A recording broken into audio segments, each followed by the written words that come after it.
Hi everybody. Hi guys.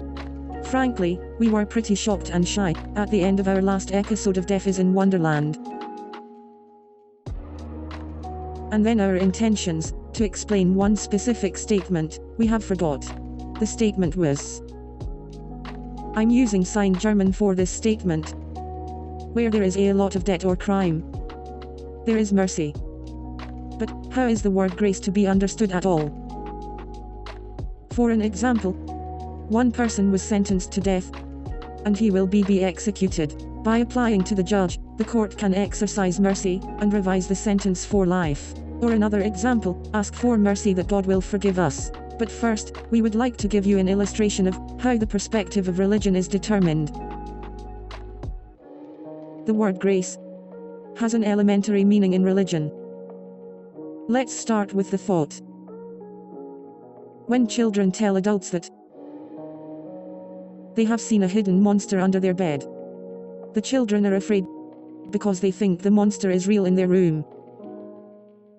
The children are afraid of the evil monster, and their imagination is playing tricks on them.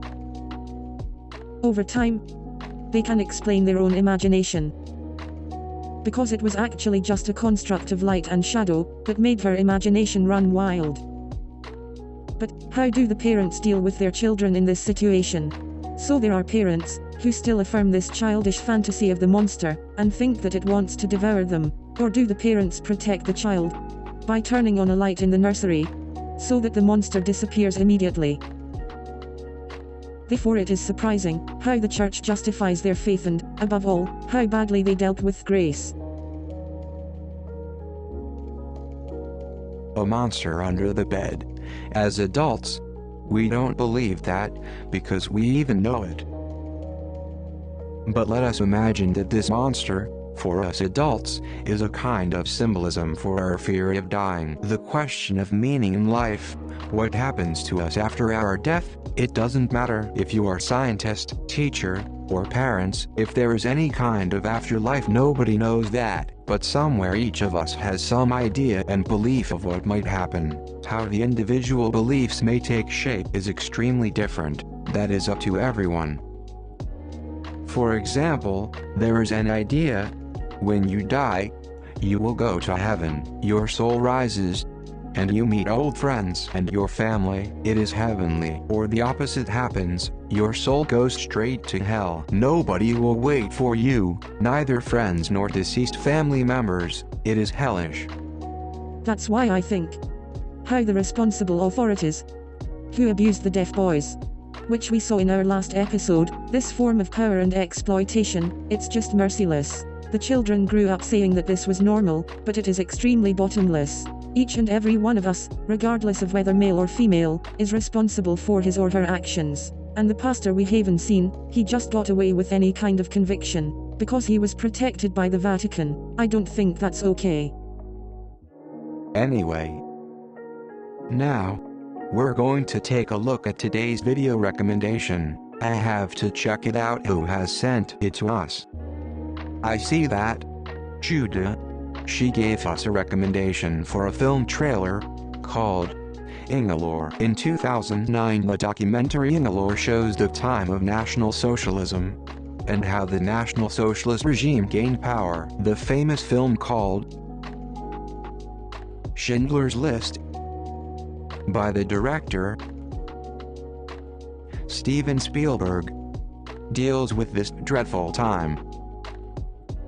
Reports by eyewitness are mostly by people who can hear or sharing these brutal facts. In the documentary Ingelore, excerpts from the time of National Socialism are told by a woman who is Jewish, deaf, and in 2009 she is around 80 years old. Ingelore tells her life story in this film. She talks about the beginnings of World War II, and how she escaped from Germany and fled to America by ship. The director of this documentary is called Frank Stiefel. When he first learned about Ingelore's impressive biography, it was clear to him that her biography would be filmed.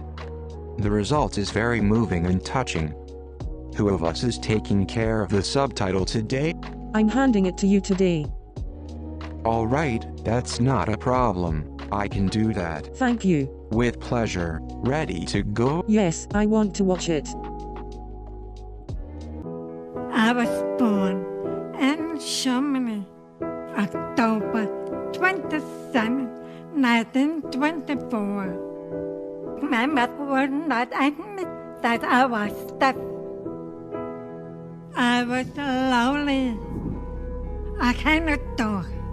The first one when I was 6 years old.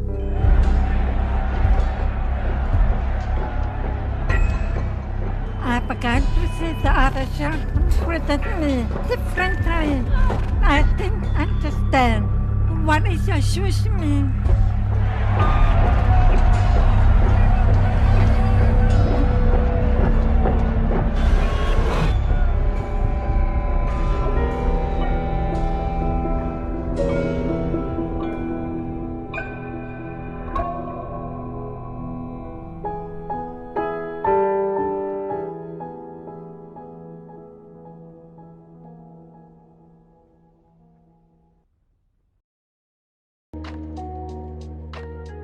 Today, it went very quickly, and it was really short.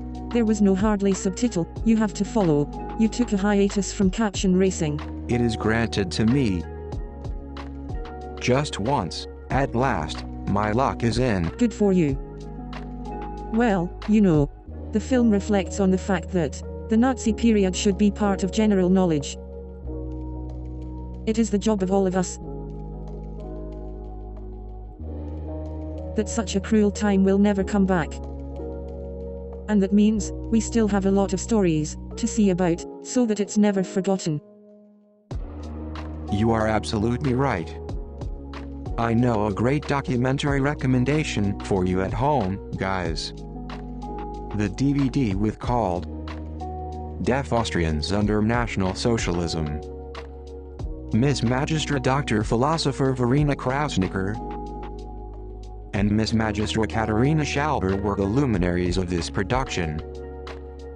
In 8 films, the main aspects of Nazi rule in relation to the deaf community are explained.